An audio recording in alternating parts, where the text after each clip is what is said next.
Unprofessional is the new professional. Farcaster is a dinner party. Twitter's like a buffet. You get to have a different kind of life rhythm that has its own rewards, I think.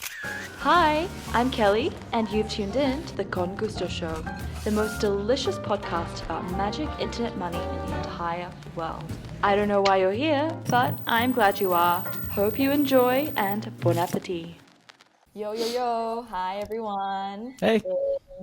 I'm so excited because actually this is my first podcast of the year, and it's with two pretty hard-hitting guests that I've wanted to have on Taste for a long time. I know, Cameron, I slid into your farcaster DMs. I'm like, when's the right time to get you on? And there's really no better way to start off this year. So I'm gonna try and take a stab at some intros because I can't get over just how much you two both have under your, trajectory, your belt. But I mean, you are both co-hosts of a show called Okbanger, which I believe is a live show. I know that Very live. Very live. Very live. It's a whole different game, live shows, so I have a lot of respect.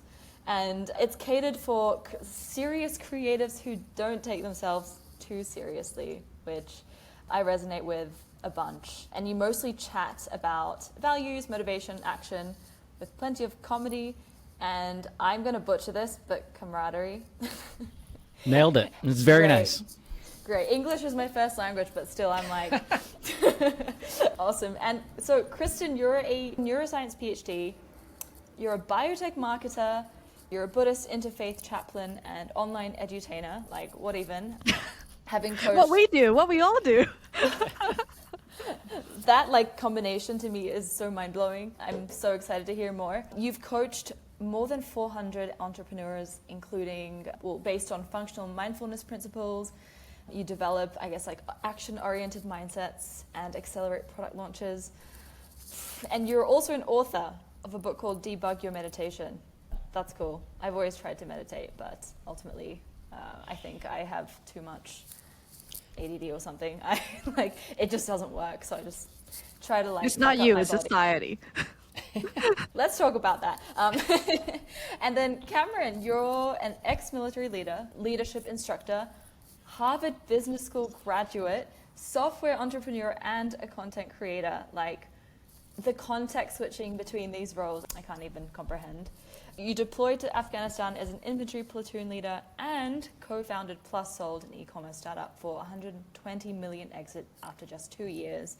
And now you're building Seymour TV to help creators grow faster with zero-effort newsletters. Yeah, I don't even know where to start, but I did have this burning question. How do you define a banger? Your show is called Okbanger. I think you just kind of feel it in your soul. You see it on the screen and you're like, oh man, that's a banger. We haven't talked as much about bangers on the show recently. That was an origin, and we kind of kept with the concept because I think it resonates with both of us because we're always just trying to create fun or interesting or banger content. Mm-hmm. But for me, you kind of know it when you see it. And you know it when you see it because bangers point to truths. I think whenever you see something online, even if it's super funny, it's because it penetrates all our egos and it's that's you. That's what it's really saying. Yeah. And so in a way we are talking about bangers every day or every show that we have because we try to point out the truths even if they're uncomfortable for ourselves. I like that. So Cameron, you think it's a feeling that kind of comes to you, and Christin, you mentioned it's a truth. It hits that spot where you're just yeah, damn. I think if you say it in an Aussie accent, it's all right, what a banger. It's very, it's got a nice ring to it. Incredible. Speaking about Aussie stuff, I learned the other day that you guys call car accidents a bingle? Wait, or prang? In Australia, we have this kind of it's a joke where if you have a super strong Aussie accent, use a lot of slang, we call you a bogan. So yes. That to me is super bogan. I learned bogan from Jenny Tian. It's a bogan banger, that one. I'm learning from you. But actually, I grew up in New Zealand, so my accent, I'm an Australian implant. I relinquished my Kiwi accent because I thought it was not cool. I went to uni in Australia, and then I just kind of forced this Aussie accent, and I'm just stuck with it now. So I don't know. Every time I hear someone say like "Oi, brew," I'm just like, oh man, that like I can't think of a thing that I'd rather be called than brew. Brew. Yeah. It's a banger. It's a banger of a word, I have to say. I want to kind of dig into the inception story of Okbanger. I think you both come from very eclectic backgrounds. Curious how you two met and decided, like, why did you decide to collaborate on a live show podcast? Yeah, how did that come about? Christin, how did we meet? I was just staring at you because I was like, oh no, I don't actually remember. Like we But met you on have always Farcaster. existed in my life in some shape or form. But we must have met on Farcaster. I remember it was back when Farcaster was really small. Yeah. So, like to Like, the point where you would refresh your feed and nothing would happen for hours.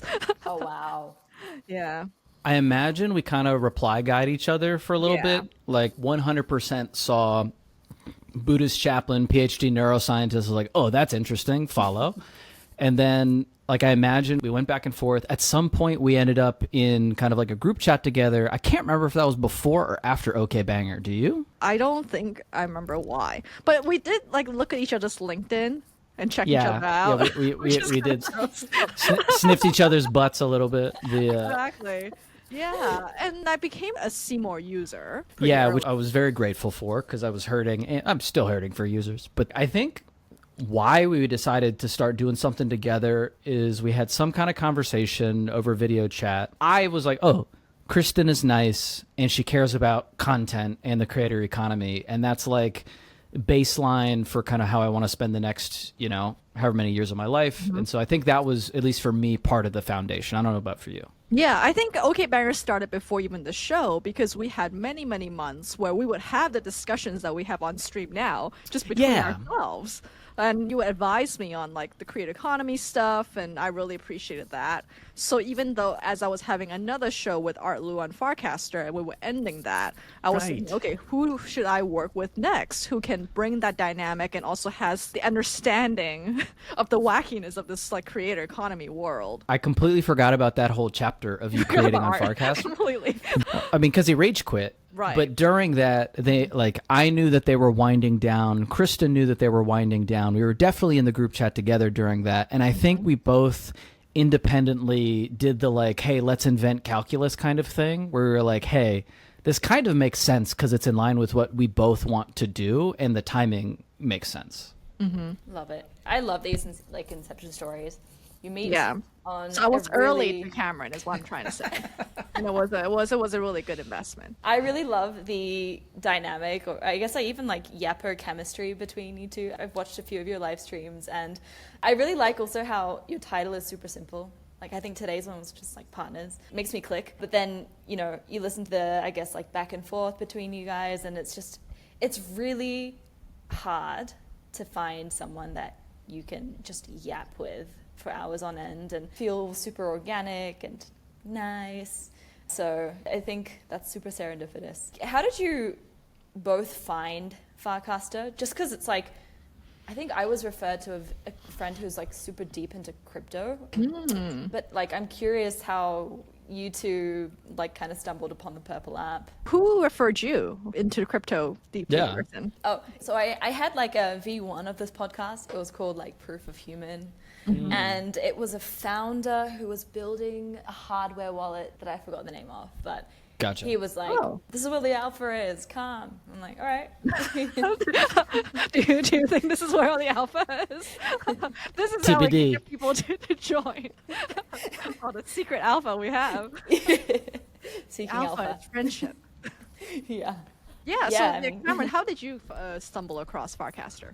I snuck in. So there's a guy named Alex Kwan. He's at Ace. Follow him if you're not. Really nice guy. He's built like serial entrepreneur, building a ton of stuff. I followed him on Twitter, and he did a project called Tiny Rooms, which was like a little pixel art internet room. And I was just like, oh, that's cool. He tweeted out the link to sign up to Farcaster back in 2020, two. And he wasn't supposed to do that. And so he tweeted the link. I signed up because it wasn't gated in any way, shape, or form. It was just like a URL path that wasn't protected. And then 10 minutes later, he took the link down because I think Damn DM'd him about it. And so I like snuck in. I like didn't post anything for a little bit because I was like, oh, I'm going to get kicked out of this thing. And then once I thought the coast was clear, I just started participating. Damn. And now Yeah, you you have were super early. 243K followers, which is like crazy. We could talk about that if we want. There's feelings. But Chris, how'd you get it? I also have the feeling of sneaking in. I think that's also why we get along, is we both think we're like, oh, we got in the cool kids club. So I have a friend, Jason Fox, who's a very fantastic motivational speaker. Everyone should hire him. And like he's got into crypto NFTs pretty early on as well. And he was like, oh, hey, there's this like new social network who wants to join. And it was right when Twitter was going through its first round of chaos because of some purchasing decisions that were made. So I thought it would be good to like, diversify and find new places. And yeah, I was really glad to see that it's small enough because I don't know about you, like, but I don't like big parties. I find them like really hard and intimidating to communicate. And it was just small enough to feel like a small party. And so I wormed my way in as well. Small party vibes. Yep. I'm gonna go kind of off track here, but what do you think farcaster is now versus when you both snuck in? I think like even in the last 3 months it's changed a lot, just like it's like a feeling. I'm not on there as much as maybe you two, but yeah, what do you think about the recent changes? It's almost like you can't slice and dice what recent changes is changing every single day. Definitely like because there's like so much more going on, it's not as like cozy and small as it used to be. But that's not a bad thing. In fact, it's an awkward thing, right? We want more people to come in, so we have more people to talk to. But I think that's why the nature of it is changing all the time, because like the way the team, as they say, they're pre-dead as well. It's like if you don't figure out what you're offering that's unique, that's beyond Twitter and Blue Sky, you're gonna die. So therefore, it's like you have to be on your toes all the time because you don't know what the heck they're building next. And so yeah, it's like being on a reality TV show. The old Farcaster was one big group chat. Like there was one feed, everybody had basically the same feed, and it was a bunch of people that like wouldn't necessarily be in a group chat together that ended up in a group chat together. All the way from like Fred Wilson, the VC, to like me and Kristen, just like very different groups of people, but a lot of builder energy. And with each successive wave of more people coming to Farcaster, it's kind of kept a lot of that energy, but it's just a different manifestation of it. Yeah, I guess it's closer to high school. There's like new students in every batch, and we're getting older, that kind of thing. Yeah, some people graduate, move on for now. Or some people are like the High School Musical, where you just never leave. Oh yeah, that's us. Oh, high school. All the trauma that came with high school. Love it. Very, very character building. Do you use any other, like, I guess, alternative social apps? I think Farcaster is just one that's, for me, it's interesting. I think there are people on Farcaster that are not, at least in my echo chamber, which is like very, decentralization maxis, like in crypto or AI. Do you use any other, like, I don't know, Blue Sky, or most of your time is on the Purple app? I personally think of all the other platforms as kind of like tools or places to put like content out on, rather than Farcaster. I don't know, not that I'm not saying what I'm thinking other places, but it's very much a like, if I have a thought, I'll like post it unfiltered, as opposed to everywhere else it's usually planned. Yeah, I have presence in all the other ones, but I would say the place where I'm spilling my guts is like little discords hosted by my friends. That's where the honest truth comes out, and then like secondarily Farcaster gets a little bit of it, and then the other platforms get even less of that. I see. I would love to be in those discords, Christian. I don't know what comes out there, but I want to ask you, where do you hang out? I'm mostly on crypto Twitter. The scary place. I was on there when I first started my journey in my career. Because it was just so, I got nearly all of my opportunities from crypto Twitter. And then I discovered Farcaster, and it was really fun. I don't know, created channels, participated in channels, used different on-chain apps. And just recently I've migrated back to Twitter, or X, because, I don't know, at the end of the day, there's just more variety there. Like, I feel like Farcaster was a nice cozy bubble, and I think it still is, but I think, yeah, for like reach, exposure. Also, like, I don't know if you've heard about Kaito, which is like a kind of like a yapping leaderboard. It's got like a really nice integration with X Twitter, and I do think that's kind of the future of. I'm just super bullish on it. You get so much data about different people, about mindshare. It's an amazing tool. Highly recommend. Oh. You know, We should check this out, Cameron. Yeah, I'm writing notes down. Yeah. Kato.ai. It's so good. So yeah, we enjoy live streaming when we're on YouTube and Twitch. We're also on Twitter. Yep. When we do notice there's people on it, and I know some people are real. I know some people are also bots. But we know that it's a place where I think, Cameron, you have a beautiful way of saying it. Like, it's the most distilled, like, shocking content possible. Yeah, I mean, it's the natural conclusion of an efficient market of content. Yeah. It's like hyper concentrated dopamine in whatever flavor is gonna make you react. Mm-hmm. Oh yeah. Exactly. By the way, I love going to a YouTube. restaurant, and then like Farcaster is like home cooking, you know? That's nice. That's like Farcaster is a dinner party. Maybe Twitter's like a buffet. You just get whatever you want, whatever quantity. Kelly, have you ever been to a Golden Corral? What is that? It's pretty American. Christin, are you a Golden Corral visitor? You know what's really funny is when I was a kid and I lived in Asia, and when come to the US, Golden Corral was like a thing. It was like, wow, really? This is like, yeah. This is abundance. It is abundance. It's like a buffet, but it's sort of like a Chinese buffet, but it's like pretty much full of like deep fried stuff, and there's like an ice cream soft serve machine at the end. Yeah. How do you spell it? Golden Corral, Corral, I believe. But I was reading about how after the pandemic they have to redo their profit model, and they don't really do like buffet. It's more cafeteria style now. Oh damn. Yeah, that's my culture. I would love to film something here, like at a buffet. That was the idea of this podcast, like film stuff while eating stuff. Interesting. Yeah, like it's just like taste. I get it. Yeah. Yeah, and also like I think food breaks down a barrier. Like it's just you can like there's something else to concentrate on. So like I don't know, diffuses any anxiety. It's also like delicious. I don't know, but yeah. Because I noticed in the notes you said to bring something to nibble on, and I only have my coffee. Yeah, but it's still there. I actually have a lot of food. Fun fact. Fun fact. Okay, this is very unprofessional, but that's our game. Mm-hmm. Boom. As you know from crypto Twitter, unprofessional is the new professional. Exactly. Today I have some gummies. There's a place called Casa Bruna. I'm in Mexico City, and they have like lychee gummies. What? I can't. I'm gonna get diabetes, but I'm like, this is worth it. That is so cool. Interesting. Very good. Where are you guys, by the way? Boston. Yeah, I'm in the Bay Area. Cool. Which is what San Francisco people say and refer to, and ignore the fact that Bay Area can have other areas. We appreciate OPSEC. Mm-hmm. I am such a US culture noob. I like every time I go, I'm like, this country is so big. It should be 8 different countries at least. Because you travel around a lot, right? Like you're in different places, like a nomadic person? Yeah, a nomadic person. I was nomadic since 2021, and only recently did I decide to move, like get a permanent place here in Mexico City. I'm so tired. It's definitely.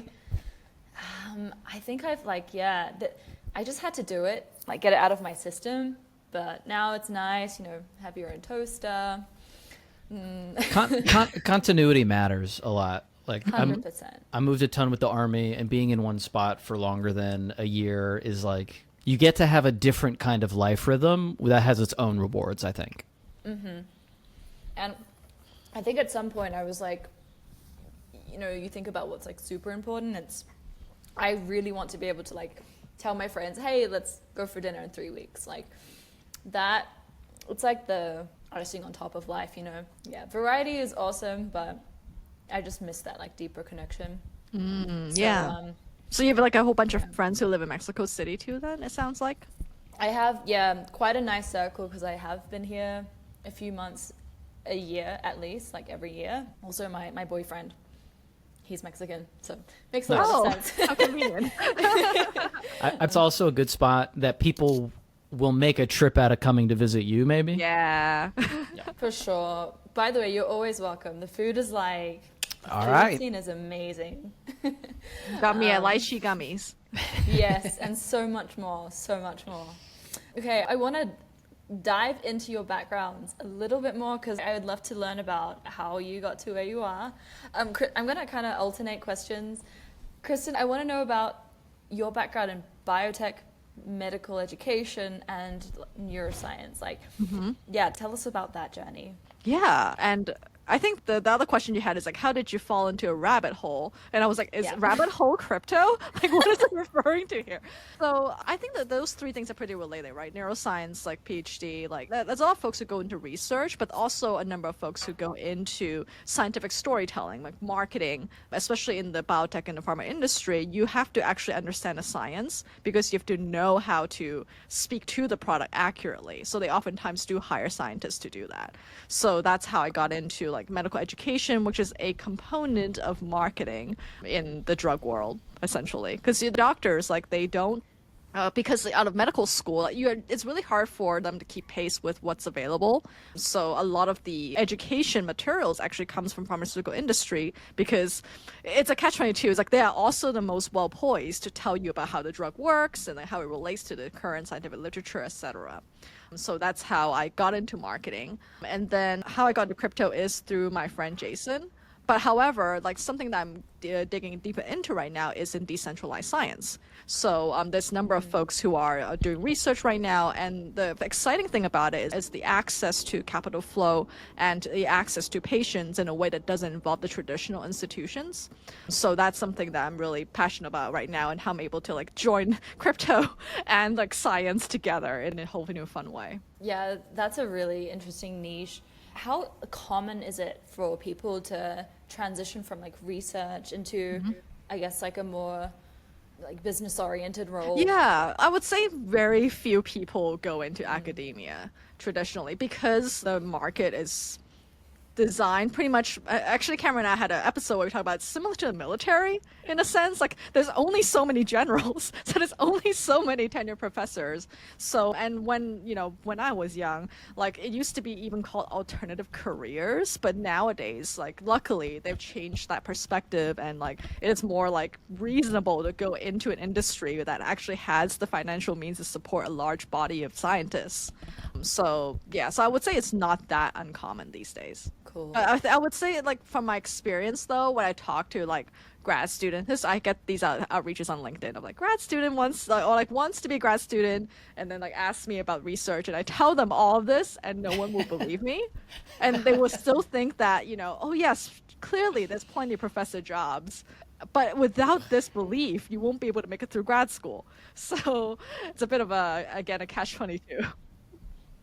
So your day, like an average day in the life of Christian, you have your like kind of day job, and then it takes a lot to keep up to date with like everything that's going on in the rabbit hole per se. Even like DSci, I'm sure it's not Right? like, totally accepted into like mainstream academia, right? Like how do you balance that? I feel like the word balance is not actually achievable.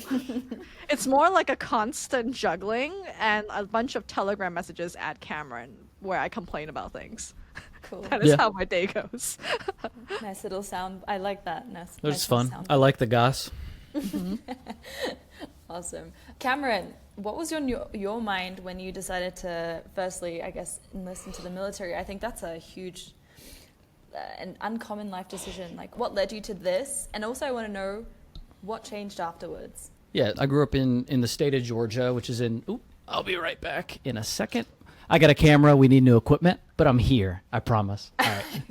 So I grew up in the state of Georgia, outside of Atlanta, in the South, in the U.S. I went to the Virginia Military Institute for my college. You don't have to commission, but like about 3/4 of the school end up commissioning.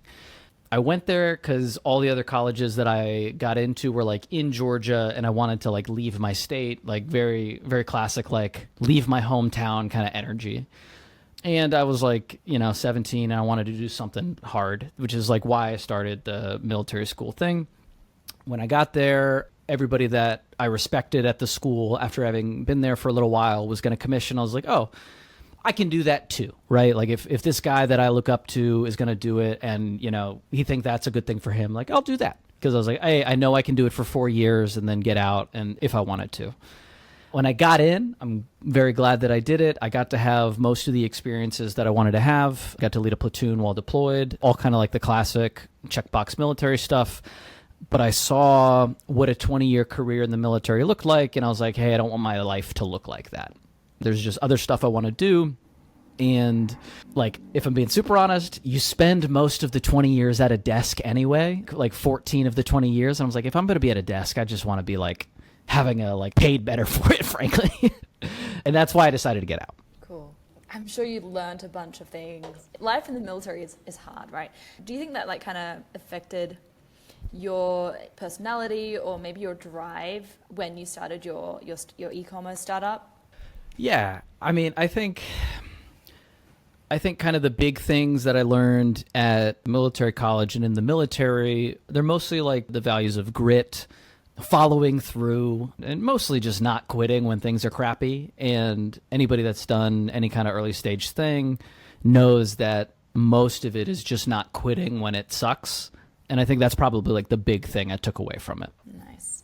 And is that a common trajectory for people who leave the military? I think they're like everyone who at least enlists like you want to do really hard things. They love challenges, slightly maybe masochistic, like let's just like push myself to the limit and see what I can do. Is that like a common thing to become a startup founder, do hard things? So there's kind of like dual trajectories. So I was an officer, and so I commissioned as an officer. If you go in and you start as a private, you enlist and then work your way up to being like a sergeant and things like that. They're kind of, they're very different jobs and roles in the military. A pretty common post-military officer path is to go from the military to like an MBA or some other type of graduate school, but mostly MBA.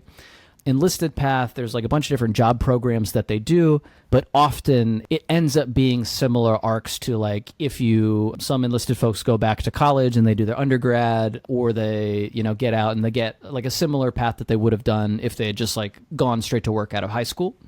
Not saying everybody, but it's not super common, unfortunately, for veterans to get into startups. Veterans are really risk tolerant, so I think they're very well suited for startups. Mm-hmm. But the problem is like, there's a big information gap, and like I'm sure you've experienced this in your career. But if you don't know somebody who's kind of done the thing before, or knows somebody that like knows venture capitalists, or like just knows somebody at a startup, you don't know how to get started with that, like, because it's like a culture.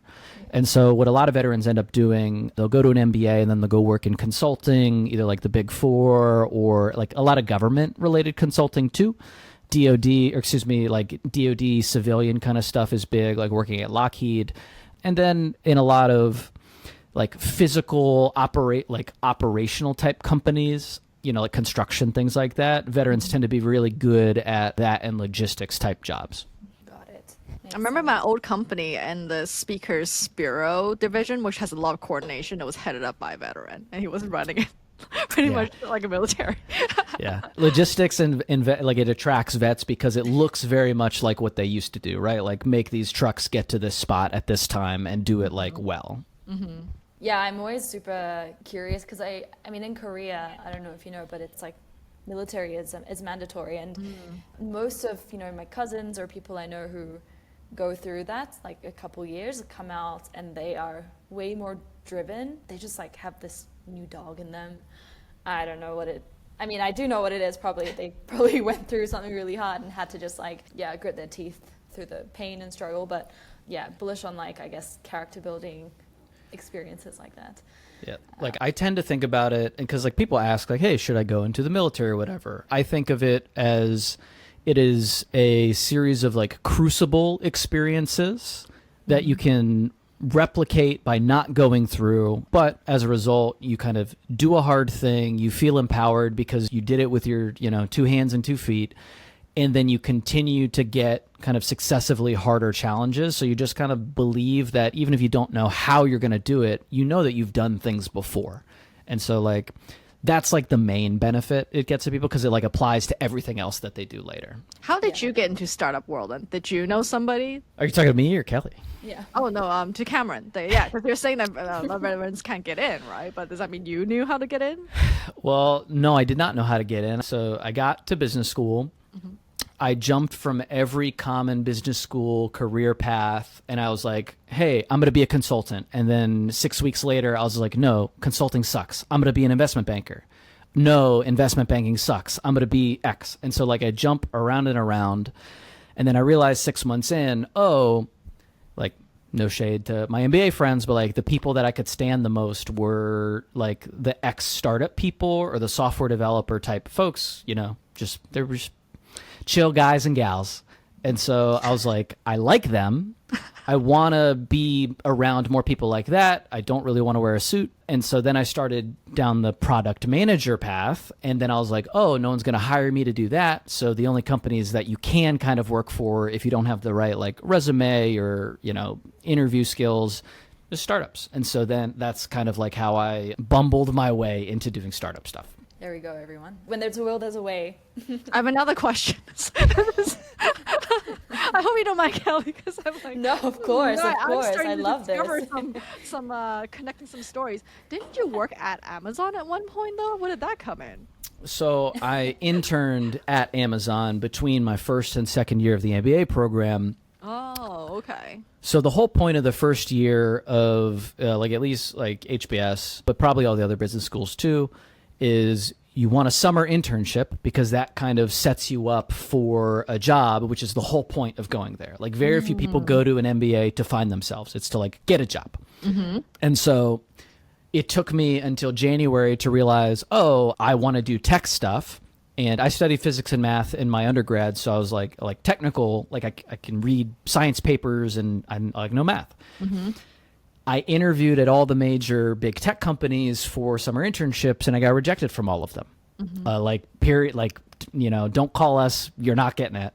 And so I go into April of my first year not having an internship and be like, oh, cool, I failed like my first major private sector task. Oh, no. And then, while on spring break, I got a response from Amazon who I'd interviewed with for the product manager. And they're like, hey, you didn't get the product manager thing, but we will let you come be a finance intern. And I was like, yes, please, thank you. And so then that's how I got to Amazon that summer. I think it's really neat how they let you like sample the different paths in the program. I don't think people get to do that these days. Like at business school? So it wasn't really guided. Like they have like events. I just like found people on LinkedIn and in the Rolodex and in my class. And I was like, you just came from McKinsey. Tell me about your life. And so like I just kind of like beat down people's doors and asked people to coffee to like figure that out. Oh, that's so cool. I was always so scared of that first coffee. Like that's something I also went to business school and they're like, yeah, you should ask people for coffees. I was like, but no, why? But Kelly, like everyone's just an insecure overachiever in these programs, myself included. And so like everybody wants the same quasi-transactional thing. It's like a coffee date is like a bet on you being useful to them in the future too. If I knew what I knew now back then, I actually probably wouldn't be in this industry. So thankfully, thank you to insecure little scared Kelly back in the day. I want to know about this story. Wait, so what happened? Let us interview you, Kelly. Yeah. See, this is my favorite. Like, I love having people who have their own like content series on my podcast because I'm like, yes, like there's some back and forth, which I love. What was your question? So you were doing business school, and how did you end up from there to here? Yeah. Because you work at Mantle? Is that I'm correct? at Mantle, yeah. Wow, weird life. My first thing was I was going to be an opera singer. So that's I got so into, sick. Like, Yeah. yeah, like in high school, I was just like, I was so passionate about opera singing. Got into like the Sydney Con, and I moved to Sydney, but then... Are you a soprano or alto? definitely a soprano. Like, Okay, that's horrible to listen to. so it. cool. No, I don't so know. Like annoying. I'm a big classical music stan, so future conversation. But sorry for derailing. No. My music taste is so boomer. Actually, it's like either super boomer or like nasty. You've like circled Akon. back around, actually. Yeah, I'm like, We live in the together colored instant of music access, right? Like you could not before the past like 15 years have all of these different things exist within the span of 3 clicks of each other. So like music taste is gonna get weird. Like it's already weird. It's gonna get weirder. hell yeah. I can't wait. Like, my Spotify is so confused. If it turns into a sentient agent, it's just going to be the most fucked up agent, like, in the world. But, yeah, so opera singing. And I was like, oh, but, like, I should make money. Like, I had to pay for my own, like, uni. So I was like, Classic. literally, yeah, classic. So dropped out of music school, went into journalism. It To make was- money. To try and make money, some money. I was like, oh, I'm going to become a big shot magazine editor, blah, blah, blah.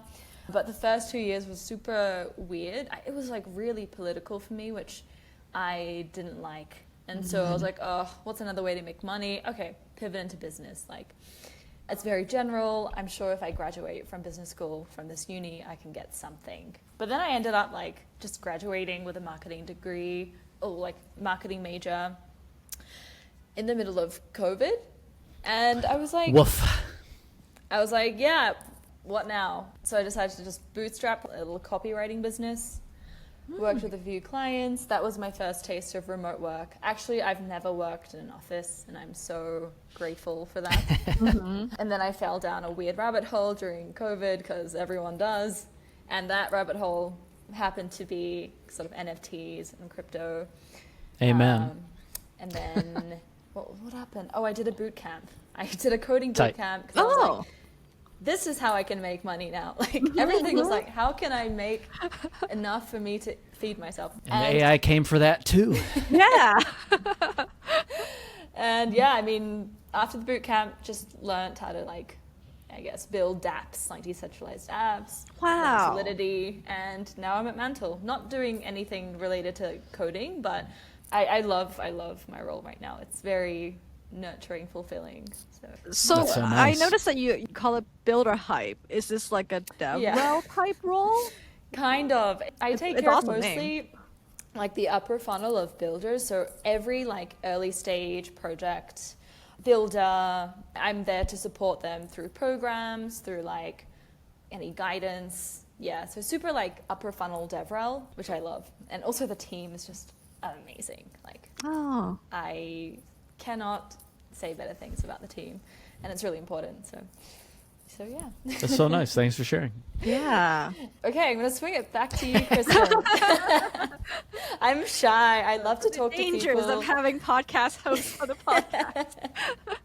Interfaith Buddhist chaplaincy. I love that you have this super like hard scientific background and you have a layer of faith, and I'm sure those two merge or synergize together really well into your life. But what exactly, I've never heard of an interfaith Buddhist chaplaincy. Like, what does it mean and how did you get into it? That's a great question. We all asked the same question when we joined the program as chaplain students. In fact, one of the first videos you're given to watch is people just interviewing other people on the street and being like, what's a chaplain? And they're like, oh, Charlie Chaplin, you know, he does the silent comedy. Like, no one knows what it is. But essentially, it's a spiritual care provider. And like traditionally, chaplains would serve in like institutions, like in military and prisons and hospitals, like places of crises. Usually, is where like spiritual care is very much needed as much as the physical care and mental care, right? But I think now, very much like the internet, there is this like desire or need for more of a decentralized chaplain, someone who's like serving at different places, more, you know, I would say random, but more modern and more, instead of like physical crises, it's like existential crises, right? Because it's like, I feel, this is my, like, everything's a nail, this is my hammer. I feel like all of my suffering comes from like values and action misalignment, but they're all like disguised in some way. So that's what I'm primarily focused on. And to me, like even the show Okbanger, it's like comedy, but you can see we always descend back down into like values work eventually. And the reason why it's interfaith and Buddhist is because like the program I was in is part of a Buddhist program. So the way we frame things is within the Buddhist framework of like compassion and like other things, other like qualities that we aim for in a Buddhist like framework. But chaplains usually are mostly are starting to be more interfaith. I think before it's mostly Christian, but now it's so like, well, we have all these religions, we can't have like 5 million chaplains running around in the same institution. So it's like everyone has to learn like a little bit of everything, because it's sort of like I want you to follow your values. I'm not imposing my values onto you. So for that, then it becomes understanding, okay, what do you believe in and how can I support you to act in a way that's aligned in the way, you know, you believe in? Because, you know, nobody knows what's actually true, right? Damn. How long is the course and what kind of things do you have to do in this course? Yeah, it was a year-long program, and like for all of us, we did service work. So I did serve in a hospice, a more traditional setting, and it was quite an eye-opening experience, actually. I don't think Cameron you even know. It's like being rejected by someone who is dying and homeless and being told to be left alone. It was a very formative experience. Yeah. But it was also really interesting to see like when life ends, it's not as clean as you would think it is, and it's not as binary as you think it is. It's like someone can look completely healthy and be gone the next day, and someone that I was actually really sad because I thought he was going to pass away, miraculously they got better and left. So it was like, you just don't know, actually. So that was also a really eye-opening experience. Yeah. And do you still practice regularly? And like, how is that different from like a regular kind of counselor or therapist role? And like, what kind of people seek this the chaplaincy out instead? Yeah, so I'm not offering that currently, like except through our show, in which I'm subtly providing that in a much more abstracted manner. For a while, I did offer like a lot of the coaching that I did that was mentioned in the beginning. It's much more of a traditional ways in which I provided the values work, but that will help an entrepreneur with succeeding in their business, for example. Because a lot of our psychological hang-ups with building our product comes back down to deep inside. Do you actually believe that what you're offering is valuable for the world? That kind of thing. And so like there's different ways, and a lot of my classmates are serving in hospitals and more traditional settings as well. So yeah, I'm still remaining flexible. I may go back into institution setting in the future, but for now I really love the format of yapping with Cameron. I like that. And I think like a lot of maybe your audience will benefit from this value and action alignment. I think doing it in the crypto setting has been the most fascinating thing for me. Oh yeah. Right? It's like a chapel in Vegas situation. Big time. Or like a salad at McDonald's. Yeah. Very much that. Yeah, that's really beautiful to kind of hear about your experience. And oof, I think just even thinking about mortality and like life ending, it's just like, I don't think many people think about death on a regular basis. But once you do, I think once you like kind of, I mean, maybe not think about every day, but that practice is very humbling and helps you align your actions and values at the end of the day. So yeah, really, really beautiful. Okay, Cameron, I have another question for you on your sort of passion, like your project, and what's the story behind Seymour TV? How did you come to focus on creators? Also curious about the farcaster first aspect. That was cool for me. Yeah, so Seymour's been a lot of things over the past few years. It actually started as a completely different thing called VF Protocol, which was like a zero-fee payments network. Long story short, FTX collapsed 3 months after I raised money for that. And so I was like, okay, maybe right idea, wrong time. So like the farcaster first thing was kind of a product of circumstance and then pragmatism, because I snuck onto farcaster, I made some friends, like met people like Christin, and then it got a little bit of momentum too. And so it became, and I still think it is one of the best places on the internet to get your first 10 users, which is like a really, really hard thing to do when you're building anything. And so farcaster was small enough that like, if you're saying something mildly interesting, somebody would see it. Whereas like on Twitter and TikTok, you're screaming into the void, right? And so it became a place for me to try to find the next version of Seymour. I tried a bunch of different things. Like one was AI outlines for helping craft essays. Another one was organizing customer or like fan feedback via like replies. Be like, hey, people like this tweet. Maybe prioritize writing this in long form and like creating content around it. Just like a ton of things like that. I spent a year building and launching, I think like 7 or 8 different things like that. None of them really hit the way that I wanted. And then come January of 2023, I had a friend, Jamie Hoffman, who was also kind of in the idea maze of startup stuff. He's like, dude, because I was looking for a user or a type of like customer that I had some sort of insight into over other things, because I didn't want to do military DoD stuff. It just wasn't how I want. Like I didn't want to build bombs for the rest of my life. I'm not ruling it out, but it just didn't like click. And he's just like, dude, you talk about creator stuff all the time. Like you're always talking about content. You've been doing it on Farcaster for like a year and a half. Like, why don't you think about that? And I was like, oh, dang, that's a good point. I do know some stuff now. And so that's how explicitly focusing on creator economy stuff kind of happened. And then I found a bunch of different things that I thought were problems. They ended up not being as big of problems as I thought. The No Stress newsletter thing, which we're launching very soon, came from a realization of a deep-seated like insecurity and issue most creators have of being deplatformed or falling out of favor of whatever algorithm their platform of choice has. The only thing to protect you against that is an email list today. Like maybe, crypto, Farcaster will be some sort of hedge against it, but for most people in most parts of the internet, you need an email list if you want to be able to build a direct relationship with like your audience. But writing newsletters sucks. Like many creators have started and then stopped writing a newsletter multiple times over their creator journey, or they like do it once a year because they know they should, but they don't. And so the point with the new version of Seymour is you're posting on these platforms. I can generate an update style newsletter where like, hey, here's like, this is what I was up to this week. These are the top 3 posts that got engagement on these various platforms. If you didn't see it or you're not on these other platforms, here's a CTA at the end of the newsletter.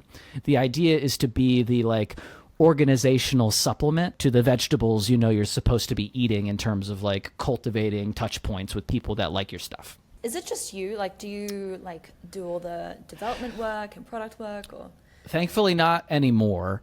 Okay. So I started with a CTO co-founder way back in 2022. Also, if you start a startup kind of thing, whether it succeeds or fails, I recommend taking more time off than a few months. That was the amount of time that I did. I was super burnt out, but I jumped in anyway because I was excited. 2 months into the process, while I was raising money, the dev that I started it with, like he had to focus on his family. So like I became a solo founder mid-raise, trying to get all this stuff done. Nightmare scenario. But fortunately, I was like technical enough to kind of teach myself the full stack dev toolkit. Wow. Scrape together an MVP, like good enough to get some funding, and then built basically by myself for another year until through Farcaster, I found like I call co-founder and partner in this, like a brilliant dev, Frank. And so he does, I would say, like the hard dev stuff, and then I do most of the style and customer facing stuff. And so you've been building this since 2022.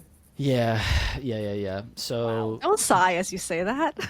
it's been a long few years. But so like in the past like 2+ years, we've launched, I would say, probably about 12 fairly distinct different versions of the product. The most recent long one being kind of like an automated Linktree type product. In about November, beginning of December, we pivoted to this no stress newsletter piece. But fortunately, that's with Frank, so he has to solve all the hard problems. Shout out to Frank. Yeah, Frank was on the Canadian version of Shark Tank. He was. Oh, wow. Dragon's Den. Like, I haven't told him that I know that he was on that yet. I think this might be the reveal.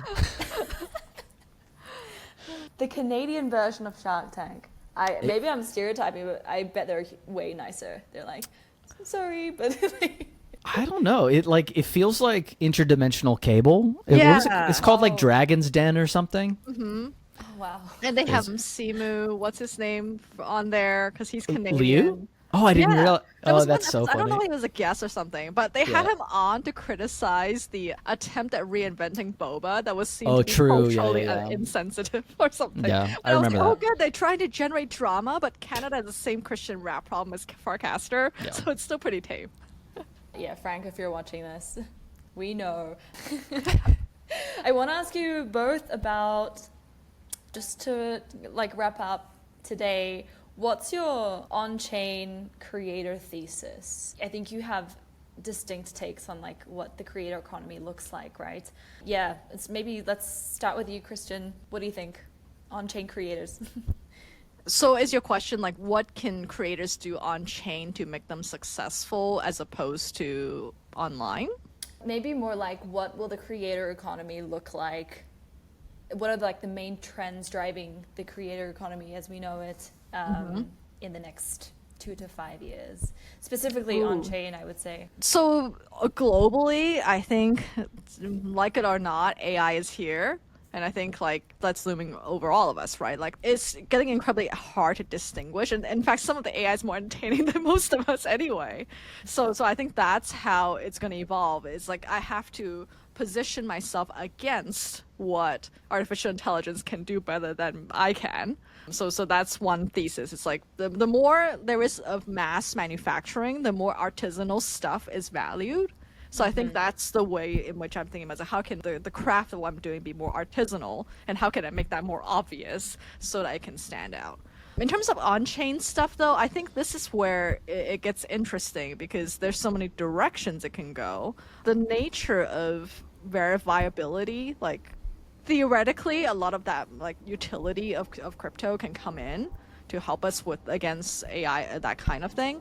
But also like this is the part where I want to hear Cameron's take is like the transactional nature of crypto. Like it has to work in creators' favor, but we also, me and Cameron, are very careful to not do very obvious moves that is very like culturally accepted in crypto, but in the wider world that we cohabitate is a little awkward. So yeah, that's where I'm very curious about both of your takes actually. I think modern crypto culture does not serve the modern creator economy. I think volatility and gambling as product market fit for crypto is not product market fit for creators. But it's not product market fit for creators in the same way that venture capital isn't product market fit for creators, and like it's kind of tried to been shoved into that mold. Crypto, I think, is really, really like crypto technologies as like a payment system, as a store of value, especially with stable coins, also as a mechanism to create token-like things that represent something, whether it's participation in a network, you know, a stake in whatever. All of that, to me, and the reason why I got into crypto in the first place is like crypto is the native money layer that the internet should have had, but instead we duct tape credit cards to it because that was what we had at the time. But since modern crypto PMF is seen through this lens of 10,000x, 100,000x like returns, none of that makes sense for the people that don't like will never get 100,000x return. Like a guy who makes a channel on YouTube about fishing knots and he like is on his boat in a marina, like a houseboat in a marina, he's not going to have a million x return ever on his like efforts because sailing knots is not a global thing. Like there's a lot of ships everywhere, but that's like a community that's going to be vibrant and beautiful in its own way, but it's not going to bring in $1 billion in revenue. It just doesn't work like that. So what crypto technology can do through like the lens of the creator equivalent of small to medium sized enterprises is it can bring down the frictional costs of running that thing dramatically, which like we see with L2 base payment kind of stuff already. It can help kind of like streamline like mechanisms of funding. So like gamifying this aspect of it. Like he invents knots and then like people that pay for his channel, like they can help name it, like that kind of stuff that you already see with Patreon type stuff. I think crypto is really well suited to support those kinds of things. But where crypto is like most useful is helping compete away the take rates of the giant tech platforms that benefit from the billions of hours of unpaid creator labor that happens on their platform every year. Like, you can replicate the same thing without the ad revenue layer distorting the incentives, and just like create a platform that somebody who doesn't need to be doing it full time, but if they can like work 5 hours a week less at their day job, that's like a creator win for them. VC has left that class behind. Crypto for now has left that class behind, but I think it's like really well suited to help in those pockets where like you just need a way to make the 5 hours, 10 hours a week version of that positive return for those people. Because they're still doing it today out of love, but if they had a little bit of money with it, it would make a lot of difference. Yeah. I think like the biggest barrier is just how do you it's so cliche, how do you onboard these creators? It's scary, right? Like they got to make money, they got to make it consistently, and they also have to like not be exposed to the volatility of the money they thought they make go to zero because it was in some like dumb token. If it does a boring thing profitably, consistently over a period of time, like creators will pay attention. Those money talks. Yeah. It's hard because like I guess to make like really big amounts of windfall money, you got to play the casino, but then it's also like double-edged sword, right? You can get super burned. People say they want like the risk on assets, but they don't want to have the risk on losses. Exactly. Who likes losing? I don't know, maybe like a couple points of my own when it comes to creators. Yeah, please. I don't like consider myself, I'm not a full-time creator, but it's kind of cool seeing all these new protocols like Story, where they're kind of like modularizing different aspects of IP. I think IP is a big narrative amongst creators, as well as sort of like the data interoperability. Like I love that when I mint my podcasts on, say, Pods Media, I can export a CSV of like all my collectors, and then I can just use that for so many other things. I think that aspect of like being able to curate your quote unquote like email list, right? Like wallet addresses. I think that's a really neat way to reward my listeners and supporters. So yeah, bullish on the creator economy with different tech, even with AI, right? Because if there's things like Story Protocol, it's going to protect us from, I guess, like AI cannibalizing on our beautiful ideas and whatnot. So very, very excited. Okay, I know we're at time. There's so much to unpack in this podcast, but let's say if you could leave like one piece of advice for, let's say, like specifically podcasters or people who want to start doing cool things on chain, like what would your first piece of advice be? Kristen, what do you think? No, you go first. You still want thinking time.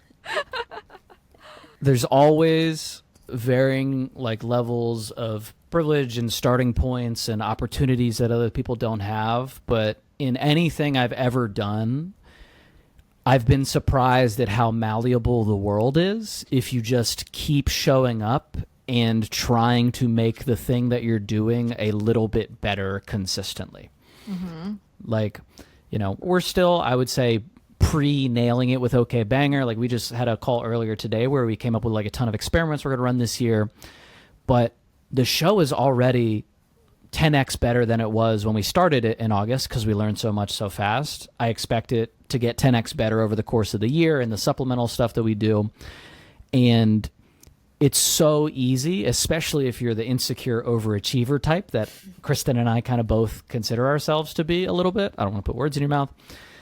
It's so easy to not start because you're like, oh, I didn't do enough pre-work, or oh, I didn't prepare enough, or oh, I haven't like got the perfect first version of it. And like, you're going to learn way, way more in the first week than in months of prep. Right. And in observing creator friends and those that I consider successful, yeah, it's the same theme. It's like you have to find a way to allow yourself to keep going. Because I see a lot of friends, and I do the same thing too with some projects. Like you start and stop, and that's like that is not the way to go. You have to keep going, even if it's really hard Or embarrassing or cringe. Yeah, climb cringe mountain. I think that is the one. That's our theme this year. Yeah, climb cringe mountain because cringe mountain is the moat because like no one else wants to climb it, therefore it is the best way to position. And like another aspect is not make the thing, you have to tell people about the thing you're making. Like I think most people undermarket what they're making, and they tell it to someone like on a feed once, and I'm like, oh, but you didn't do it 7 times in 7 different ways. Like, and that's the other cringe mountain that one has to climb too. Like, it's your most important thing. It's somebody else's, like, hey, I saw that for half a second on a Tuesday where I spilled coffee on my lap. Yeah. This is maybe not a good piece. Like, I saw something on my IG that they're like, no one cares about you. Like, No, Yeah, it's really- and the algorithm, like literally, if your thing sucks, no one's gonna see it. Yep. So you By have to definition. emphasize. Yeah. I love that. I've been struggling a lot with that, even with this podcast. Like, it's I think at the end of the day, the fact that you're doing it is like 100x better than like someone just sitting there and like thinking, oh, I could do better, right? I mean, 99 times out of 100, the person critiquing you, like the mean kids on TikTok, they're not putting in the work. They don't know what they're talking about. Like, why would you let a 12-year-old ruin your day? Amen. Don't let 12-year-olds ruin your day. Yeah. Yeah. Climb Push 'em Pink down. Mountain. I love it. Cameron, Kristen, thank you so much. This is a very banger of a way to start off my year, and I'm excited to see where Okbanger goes, and also how you both progress in your respective projects. Big fan, and yeah, see you on the Purple app. Thank you so much for having us. It was a blast. Thank you. Thank you.